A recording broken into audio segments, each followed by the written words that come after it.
বৌমা, মাছটা কুটে দাও, চটপট দাও। অঘ্রাণের মৃদু ঠান্ডা। সকালে ঘুম থেকে উঠে সকলেই গরম চায়ে চুমুক দিয়ে আরাম পেতে চায়। নতুন বৌমা চায়ের সসপ্যান গ্যাসের চুলা থেকে নামাতে নামাতে বলল, হ্যাঁ মা, যাই।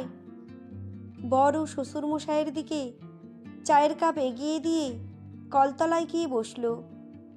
মাছের আঁশ ছাড়াতে ছাড়াতে রুম্পার খুব ইচ্ছে করছিল পাশে একটা চায়ের কাপ পেতে।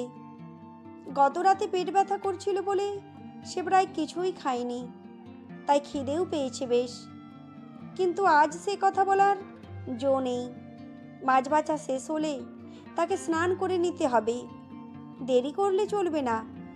স্নান করে পরিষ্কার কাপড় পরে তাকে শাশুড়ি মায়ের পাশে বসে দেখে নিতে হবে ভোগের রান্না। ভাত, 5 রকম ভাজা, ডাল, বাঁধাকপির তরকারি, মাছের ঝাল, টক, ধনেপাতার চাটনি, পায়েস। বাবা মায়ের কাছে জেদ ধরেছিল মেয়ে, চাকরি না পাওয়া অবধি বিয়ে নইব নইব চ।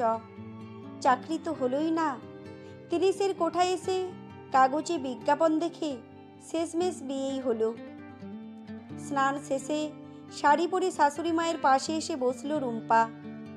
শাশুড়ি মাকে হাতে হাতে এটা ওটা এগিয়ে দিতে লাগলো। বর শ্বশুরমশাই চা খেয়ে বেরিয়ে গেছেন বাইরের নানা কাজে। ডালে ফোড়ন দিতে দিতে শাশুড়ি মা তাদের বাড়ির এই উৎসবের ঐতিহ্যের সম্পর্কে বলতে শুরু করলেন।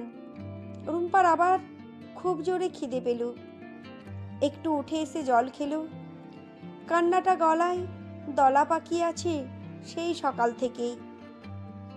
তার মনে পড়ল, আগে কোনো কারণে তার খুব রাগ হয়ে গেলে বাবা মাকে বলতো, তুমি ওকে খেতে দাও তো, জানো না আমাদের মেয়ে খিদে সহ্য করতে পারে না।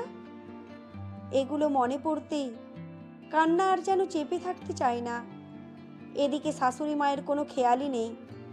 হোক না বাড়িতে উৎসব, হোক না একটু বেশি বয়সী বৌমা, তাই বলে কি খিদে পেতে নেই? শাশুড়ি মা ভোগ রান্না শেষ করে একটা গামলা নিয়ে তাতে চাল বাটা, নানা রকম ফল, নারকেল আর নলেন গুড় দিয়ে মাখছেন। নতুন চালের কি মিষ্টি গন্ধ। পুরোহিত মশাই এলেন। পিতলের বড় থালায় সব সুন্দর পরিপাটি করে সাজিয়ে নিলেন শাশুড়ি মা। নিবেদন করলেন ঠাকুরের সামনে। পুজো শেষ হলো। পুরোহিত মশাই সংসারের শ্রীবৃদ্ধি কামনা করে আশীর্বাদ করে দক্ষিণা নিয়ে চলে গেলেন। পুজোর আগেই বর শ্বশুরমশাই ফিরে এসেছেন। প্রণাম করেছেন সকলে। রুম্পাও মা লক্ষ্মীর সামনে মাটিতে মাথা ঠেকিয়ে প্রণাম করল। মনে মনে বলল, আর যে সহ্য করতে পারছি না মা, খুব যে খিদে পেয়েছে। প্রণাম করে উঠতেই মুখের সামনে শাশুড়ি মায়ের হাত, হাতের মুঠোয় ধরা সুবাসিত সেই চাল মাখা। রুম্পা হাঁ করতেই মুখের মধ্যে ভরে দিলেন তিনি। রুম্পার মাথায় হাত রেখে বললেন, মারে, এর নাম নবান্ন। ঠিক তোর মতোই নতুন আনন্দ নিয়ে আসে এই উৎসব।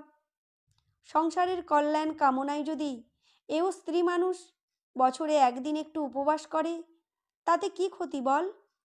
বরং শরীরের জন্য ভালোই হয়। রুম্পার কান্না আর আটকে থাকতে পারে না।